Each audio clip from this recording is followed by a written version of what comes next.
Aquí está con nosotros el ingeniero José Blandón Castillo, hoy con Luis Eduardo Camacho Castro. Bienvenido.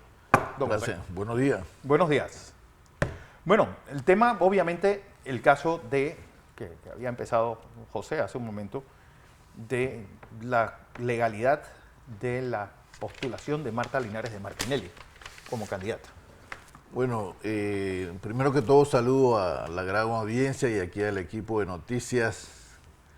La verdad te digo que a mí me gustaría estar hablando de temas más productivos para el país y no de temas sin sentido, porque los adversarios de Ricardo Martinelli lo que deben de estar tratando de convencer al país porque ellos son mejor que Ricardo Martinelli.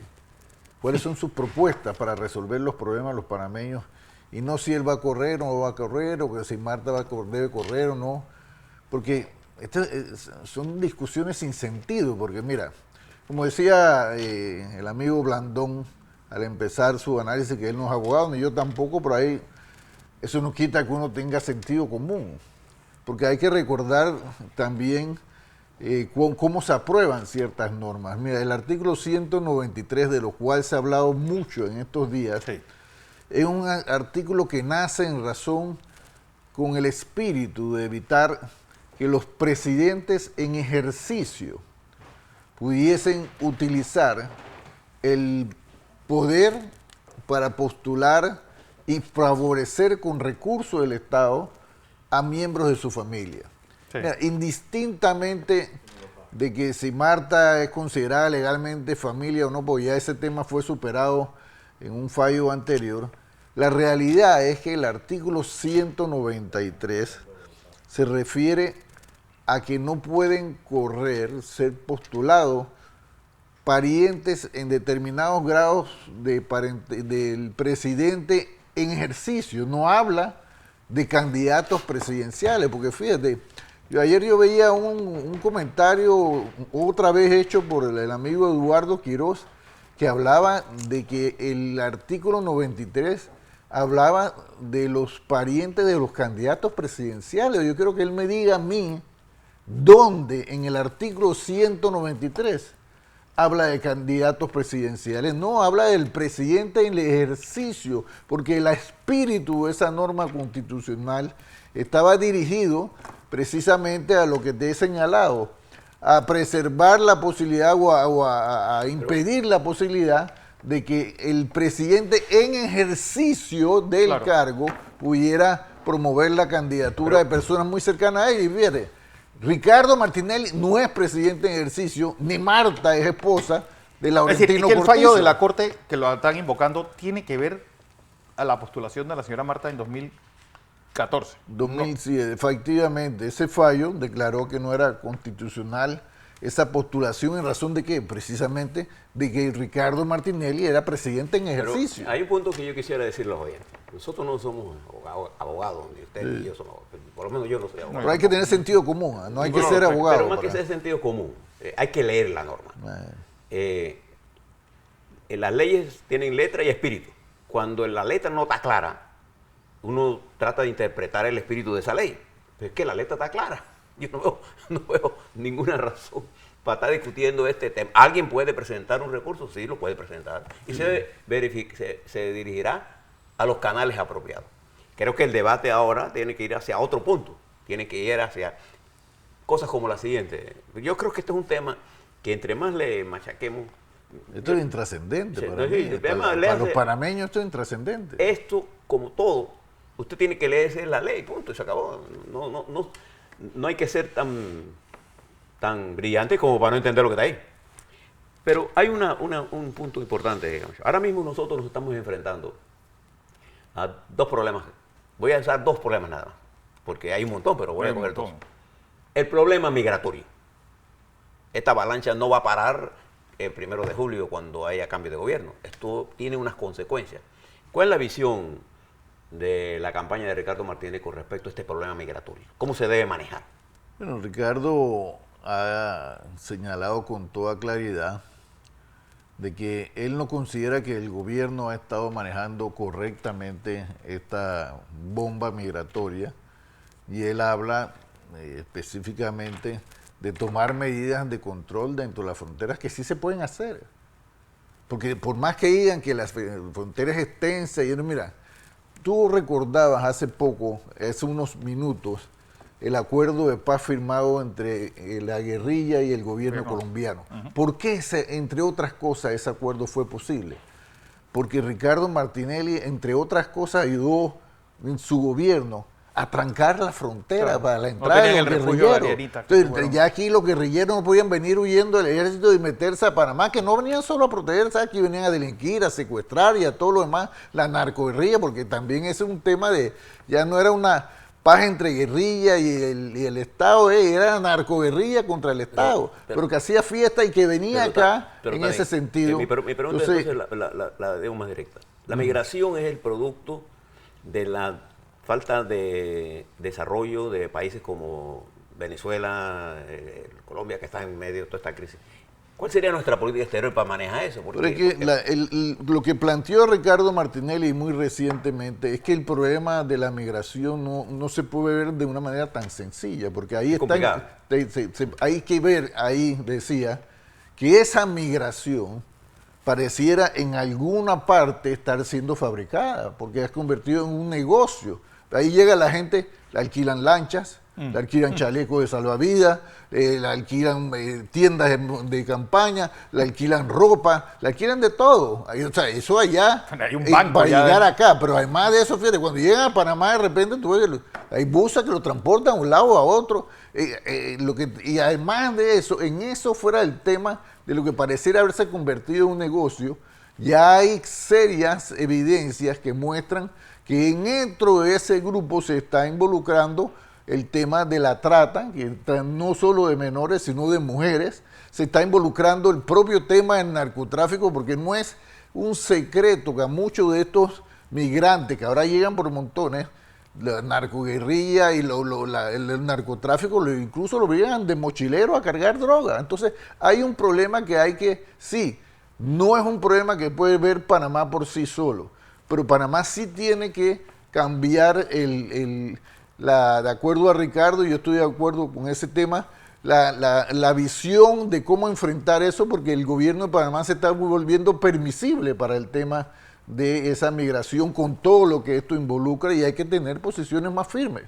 Eso es lo que ha planteado Ricardo, pues es la forma cómo se enfrenta y cómo buscamos evitar que ese problema se aumente y llegue a afectarnos más allá de lo que ya nos está afectando en este tema. Y no hablo del tema de la contaminación de las áreas, sino estamos que venga a agudizar los problemas socioeconómicos que estamos viviendo en nuestro país. Esa es la gran preocupación de nosotros al respecto. Dentro de todo esto hay algo del discurso del expresidente Martinelli que yo creo que hay que tomar en cuenta, y es que quien llega a la presidencia tiene que tener acuerdos mínimos de unidad, temas como el migratorio, como el tema del agua, para el canal y para los habitantes de esta ciudad, de las ciudades terminales, y el tema del IBM. Esos son los tres temas que yo creo que tienen que tener acuerdos básicos. Sí, quien llega a la presidencia del él ha planteado, Ricardo, la necesidad de acuerdos nacionales.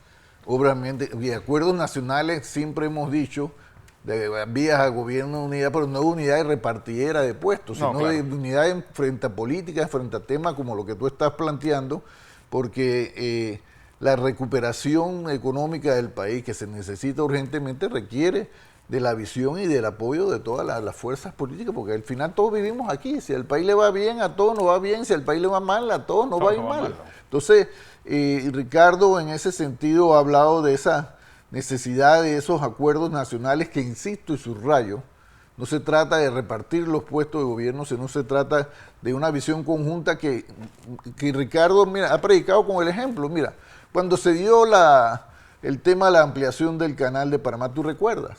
Ricardo era de la oposición. Yo también era. Pero Ricardo y su partido aprobaron la ampliación. Yo estaba en contra por otras razones. Sí. Pero al final, él siendo opositor y viendo una visión más amplia quizás de la que el canal también había sido consecuente. Pero lo que te quiero decir, tomó una política en razón de lo que él pensaba era mejor para el país, y no en razón de cuál hubiera sido la conveniencia política de ese momento, cuadrarse con un tema de la oposición. Entonces, para gobernar hay que tener visión, pero sobre todo visión de Estado, y hay que entender la necesidad de sumar a la gente en el tema migratorio, como tú lo bien indicado, hay mucha gente con conocimiento en estos temas que en otros partidos, en otros independientes que pueden ayudarnos a José y a Fernando a enfrentar ese tema, pero también fuera del tema migratorio hay temas para mí que son más urgentes, como es el tema de cómo dinamizamos la economía panameña para enfrentar el principal problema que hoy nosotros tenemos, que es el tema del desempleo, que está haciendo en nuestro país una bomba de tiempo. Hoy voy a otro tema importante que te mencionó Fernando. Y lo de la señora Marta no es que no sea importante, sino que la legislación vigente no nos debe llevar a una discusión hasta cuando realmente se presente, si es que se presenta alguna acción de eso. No es que no sea importante, dejémoslo un momentito ahí. Yo lo veo intrascendente, te lo doy franco. No, yo lo acabo de decir antes que usted llegara aquí, sin saber que usted viene para acá. Pero hay otro tema, agua. Uruguay, una entrevista que le hizo el periodista Hugo Famanía al expresidente Mujica, él reconoció que en su gobierno no tuvieron la capacidad de mirar el tema y Uruguay llegó a donde está hoy con una crisis de agua, a pesar de que está en medio de una de las cuencas hidrográficas más grandes del mundo, igual que estamos nosotros. Sí. Entonces, el agua se ha convertido en un problema para nosotros, pero es un tema que no puede ser monopolizado por la autoridad del Canal de Panamá. Por ejemplo, si ellos quieren hacer una represa en otro lado, eso es parte del territorio nacional. La idea de tener una legislación especial para la autoridad del Canal de Panamá era para la administración de eso, pero todas las políticas nacionales son responsabilidad del Ejecutivo. Sí, del Estado. ¿Cuál sería la perspectiva de Ricardo Martinelli, teniendo nosotros un lago como Bayano de uso muy bajo, muy ineficiente en términos eléctricos, con respecto al agua? ¿Tendremos una política de largo plazo de agua, de dotación de agua, no solo para el área metropolitana de Panamá? Yo le puedo decir con mucha propiedad, por ejemplo, que el problema del agua es un problema serio en Panamá Oeste.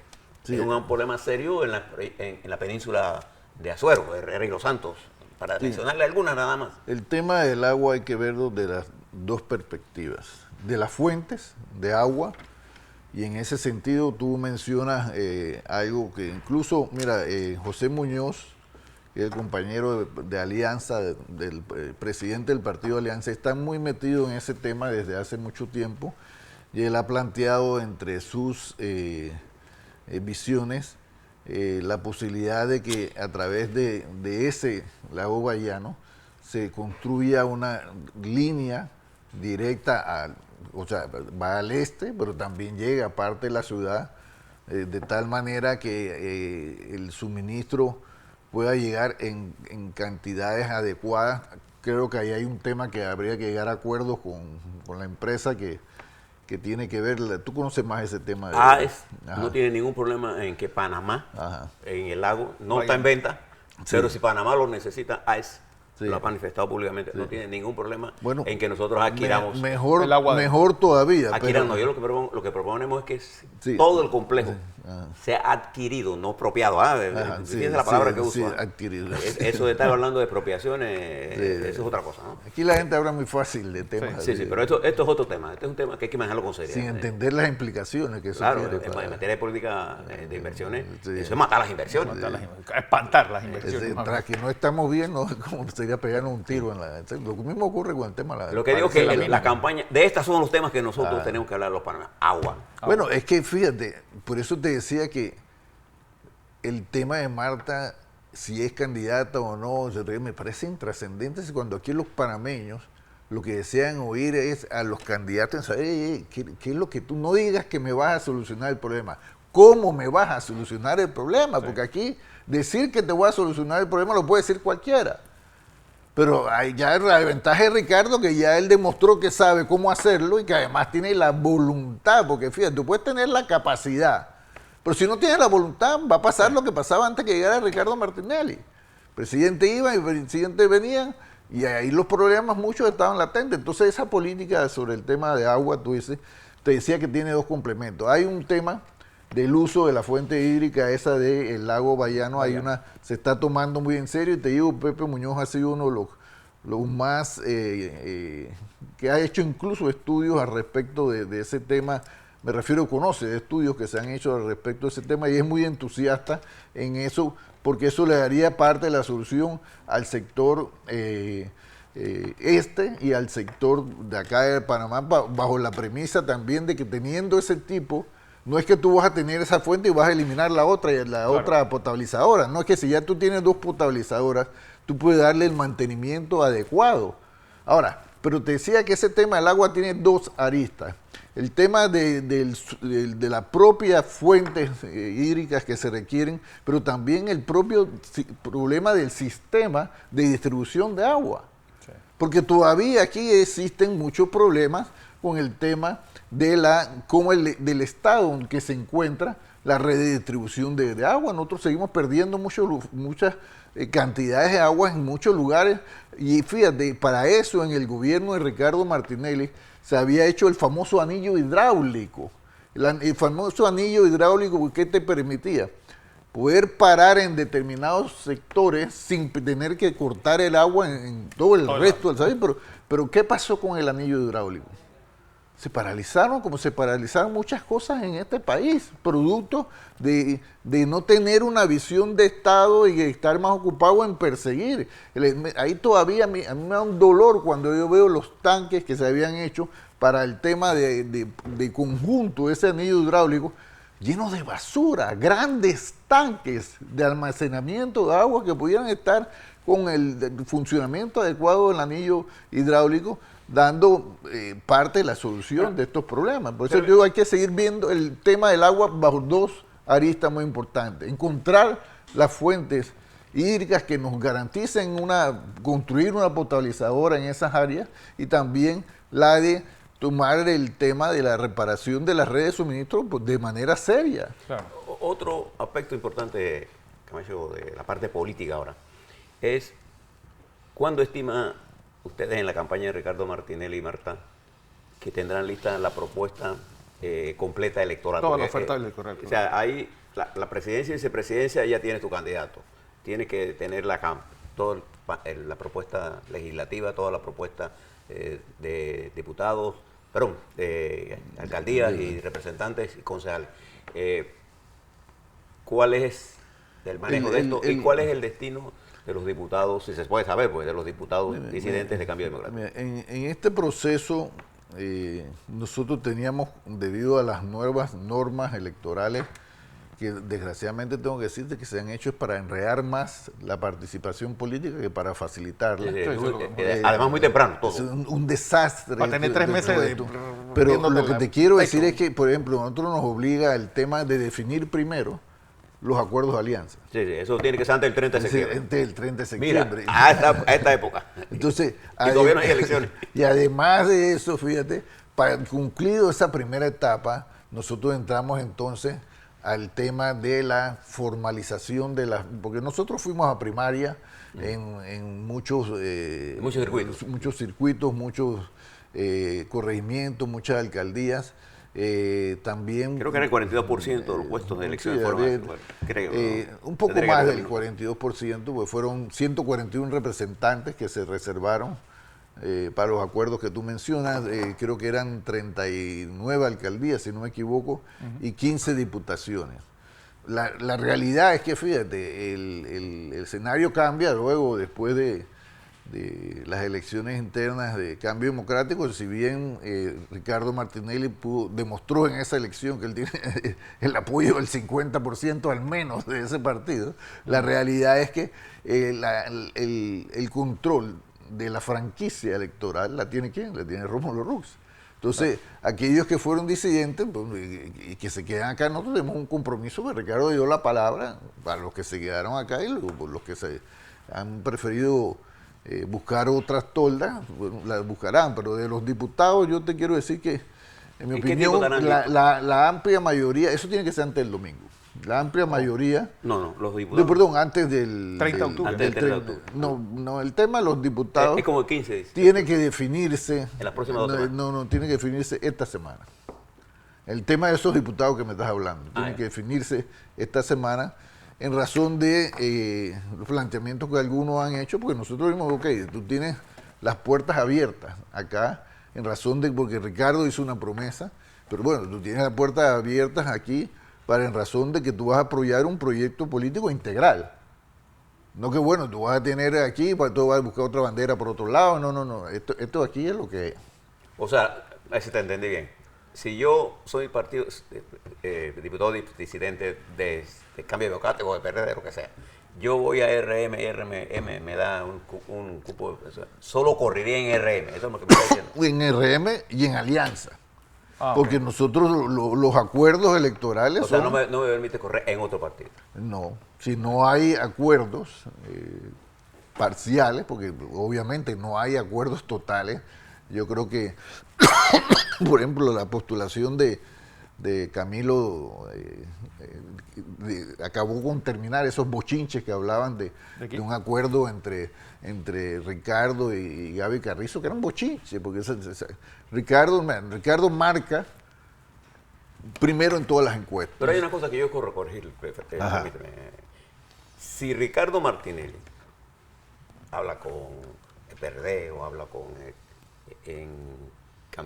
Cambio Democrático o habla con panameñistas, desde el punto de vista político, eso no tiene ningún problema. No, al contrario. Yo lo que quiero plantear a la gente Al contrario. es que en la medida en que establezcamos una cultura de diálogo, y que yo hable contigo, que yo hable, no me dice a mí que yo estoy en la fracción política tuya. Y lo que me dice a mí es la capacidad que podemos tener los dos de entendernos para construir un Panamá.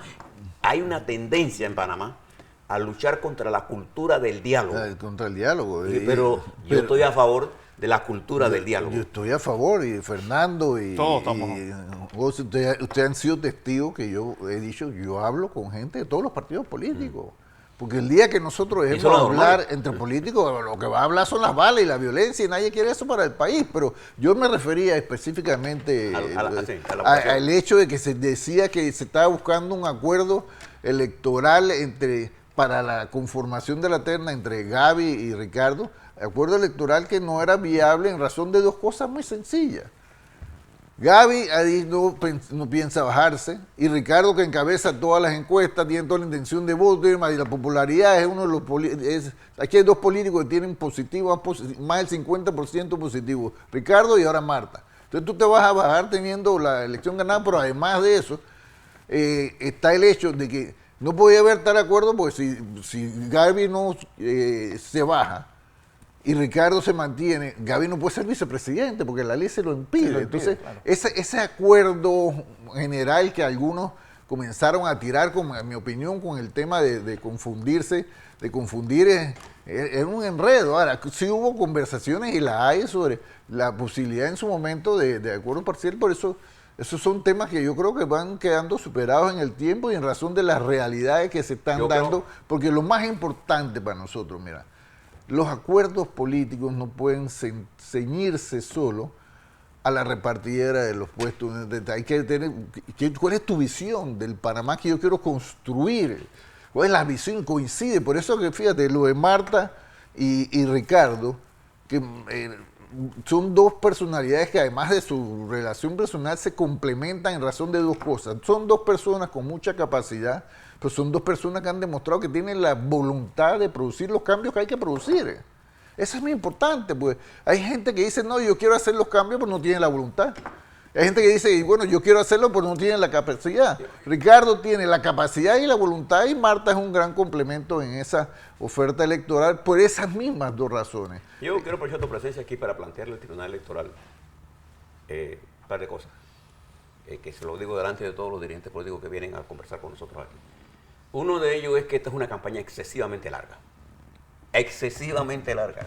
Nosotros terminamos con tiempos muy estrechos. Sí, no, y además con tiempos adelantados más de la cuenta. Una campaña electoral dura 3 meses, eso es todo lo que dura, y ya al final estamos cansados de eso. Pero sin necesidad de regulaciones. Segundo, nosotros tenemos que prestarle atención a las campañas sucias, sí, porque son prohibidas por la ley. Además, entretienen, pero no resuelven, y lo que crean es vallas de entendimientos que hacen infuncionar la democracia. En una democracia que funcione, el gobierno tiene una función y la oposición tiene otra. Y la oposición se mueve en un gobierno en cooperar con el gobierno cuando es necesario cooperar y dos, en enfrentarlo cuando es necesario enfrentarlo. Pero esa gama de movimiento, cuando usted la hace rígida, entonces, si yo hablo con el gobierno de turno, entonces estoy traidor. Pero cuando no nos conviene, entonces queremos boicotear el accionar del gobierno. El éxito de un país, y Panamá en la lucha anticolonial lo demostró, es poder tener una fuerza motriz necesaria para impulsar los cambios que maduraron en el periodo que me toca ejercer el poder, al que le toque. ¿Le parece? Pero sí, efectivamente, pero mira, aquí hay dos cosas, mira. Para la gente que tiene memoria histórica, sabe que desde el año 1990, entre el 94 y 99, yo comencé a hacer señalamientos sobre lo que me parecía un poder excesivo que se le estaba dando al Tribunal Electoral. Y me mantengo en ese tema. Aquí se lo decía, aquí estamos creando un monstruo. Aquí el Tribunal Electoral requiere normas sencillas en razón de cumplir su trabajo. ¿Cuál es su trabajo? Organizar las elecciones y verificar que las elecciones se hagan con transparencia. Pero aquí no, aquí con la excusa de promover la participación electoral y las pendejadas esas de las cuotas, porque eso para mí es una pendejada, disculpa que lo diga de esta manera, las cuotas y los topes, aquí estamos volviendo la política impracticable y menos democracia. Aquí la gente que menos tiene le cuesta más ahora ser candidato que antes, porque aquí se están yendo de lo sublime a lo ridículo. La democracia tiene que ser transparente, tiene que ser eficiente, pero tiene que ser factible. No estar creando normas, porque además te voy a decir algo, no es un secreto. En lo que tiene que estar el Tribunal Electoral no está, porque en esa asamblea, para decirte la asamblea como que es el foco más claro, todos sabemos de que ahí han llegado en las últimas elecciones, no las últimas, desde hace rato, diputados que no tenían que estar ahí, no están diputados que deberían de estar. ¿Por qué? Porque el Tribunal Electoral debe estar velando por la transparencia y la eficiencia del torneo. No está inventando pendejadas de reglas absurdas que lo que hacen es entorpecer la democracia. Fíjate, este tema de ahora que los tiempos de campaña, 3 meses. Sí, puede haber 3 meses, pero eso lo define el ambiente electoral. Porque aquí hay una campaña larga, ¿por qué? Porque el año pasado estamos recogiendo firmas. No, pero es que aquí, claro, que tenemos un año. Pero esa es la campaña formal, porque fíjate, nosotros tenemos 3 años está midiendo. Y a los 3 años comenzamos a medir, ya la gente tenía una tendencia de voto alta. ¿Sabes por qué? Porque cuando la gente no está satisfecho con lo que tiene, comienza a ver hacia el futuro, a ver quién está ahí en el camino. Y eso es yo siempre he dicho, la elección, el proceso electoral empieza el día que se acaba el otro. Sí. Claro, como en medio de esa realidad, tú tienes un Estado que dirigir, aportar y todo lo demás, pero esa es la realidad. Pero aquí el Tribunal Electoral, y ese es un acuerdo nacional, uno de los acuerdos que nosotros tenemos que hacer, es llevar el Tribunal Electoral a lo que tiene que ser, no al monstruo que se ha creado con suprafunciones, con reglas absurdas que se ha promovido en esto y que generalmente lo que hacen es proteger a los grupos de intereses, no la verdadera democracia. Ese es un tema, pero claro, no es tan urgente como el tema del crecimiento económico, porque se necesita para generar empleo, porque mira, si tú no tienes crecimiento económico, pues tú le dices a la gente, bueno, el crecimiento económico, y el pueblo dice, ¿y eso con qué se come? Claro. Es que si no hay crecimiento económico, no hay riqueza. Y si no hay riqueza, ahí es pobreza, tú vas a distribuir pobreza. Sería algo así como esto para terminar. Cuando uno lee el Código Electoral, o lo mira, son como 300, no sé cuántos artículos. Entonces nosotros debemos una norma simple. Hagamos un código electoral que no tenga más de 80 artículos. O sea, pongamos los números de los artículos. La Constitución de Panamá tiene 300 y tantos artículos. Pero intenta legislar cosas que no es posible para legislar. Entonces uno lo tiene que hacer simple para principios. Porque la Constitución es una carta de navegación política. Te pongo un ejemplo. Recientemente, la Constitución es un límite al poder político que no se salga. La semana pasada, la juez electoral administrativa eliminó una elección de la que habíamos hecho en un corregimiento de San Miguelito, a pesar de que la fiscalía, fíjate, dijo que no encontraba ninguna evidencia que amerite la anulación de las elecciones. Ah, no, pero de repente la abogada que representaba al impugnante trabajó mucho tiempo en el Tribunal Electoral y ahí por ahí vienen las cosas. Sí. Pero, ¿esto qué es? ¿Tú crees que nosotros estamos a punto de llegar al cierre de las postulaciones del otro mes y ahora el 8 de octubre tenemos una elección de un corregimiento, pues? Wow. Bueno. Luis Eduardo Camacho Castro, gracias por estar con nosotros